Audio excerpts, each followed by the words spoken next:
દર્શક મિત્રો, તારીખ નોંધી લેજો 29 માર્ચ 2026 જ્યોતિષની દુનિયામાં એક મોટી હલચલ થવાની છે. દર્શક મિત્રો, કેતુનો સૂર્યની રાશિમાં અને સિંહાસન નક્ષત્રમાં પ્રવેશ તમારી 18 વર્ષની મહેનતનું ફળ મળવાનો આ સમય કે નવા સંઘર્ષની શરૂઆત. આજે જ્યોતિષની દ્રષ્ટિએ જોઈએ તો કેતુ પણ એક તપસ્વી અને વૈરાગી ગ્રહ છે. તે જે ભાવમાં બેસે છે ત્યાં પહેલા અડચણ લાવે છે, પણ એ જ અડચણ આપણને સિદ્ધિ તરફ લઈ જાય છે. મિત્રો, કેતુ અત્યારે સૂર્યની રાશિ એટલે કે સિંહ રાશિમાં ગોચર કરી રહ્યો છે. સિંહ એટલે રાજા, અને હવે 29 માર્ચ 2026 ના રોજ તે મઘા નક્ષત્રમાં પ્રવેશ કરશે. મઘા નક્ષત્રનો અર્થ શું થાય? તો આ નક્ષત્રનું પ્રતીક જ રાજ સિંહાસન છે. એક તરફ કેતુ જે સંન્યાસી છે અને બીજી તરફ સિંહાસન.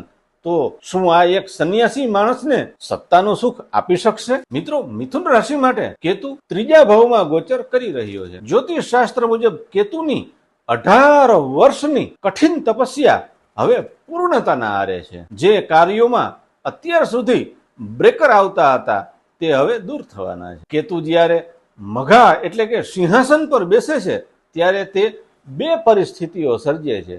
એક, જો તમારામાં અહંકાર છે તો કેતુ તમને પદભ્રષ્ટ કરી અને વનવાસ જેવી સ્થિતિમાં પણ મૂકી શકે છે. અને બીજું, જો તમે કર્તવ્યનિષ્ઠ છો તો આ કેતુ તમને અણધાર્યું સન્માન અને રાજકીય કે સામાજિક સિંહાસન પણ અપાવી શકે છે. જેવી રીતે રામે વનવાસ વેઠ્યો હતો પણ અંતે રાજ્ય સ્થાપ્યું, તેમ તમારો સંઘર્ષ હવે સફળતામાં બદલવાનો છે. યાદ રાખજો, કેતુ ક્યારેય રસ્તો રોકતો નથી, તે માત્ર આપણને શુદ્ધ કરે છે. દર્શક મિત્રો, 2026 આ ગોચર તમારા જીવનમાં મોટા પરિવર્તનો લાવવા જઈ રહ્યું છે. શું તમે આ રાજસિંહાસન સંભાળવા તૈયાર છો? શું તમે જાણવા માંગો છો કે આ ગોચર તમારી રાશિ મુજબ તમને કયા નક્ષત્રમાં લાભ આપશે?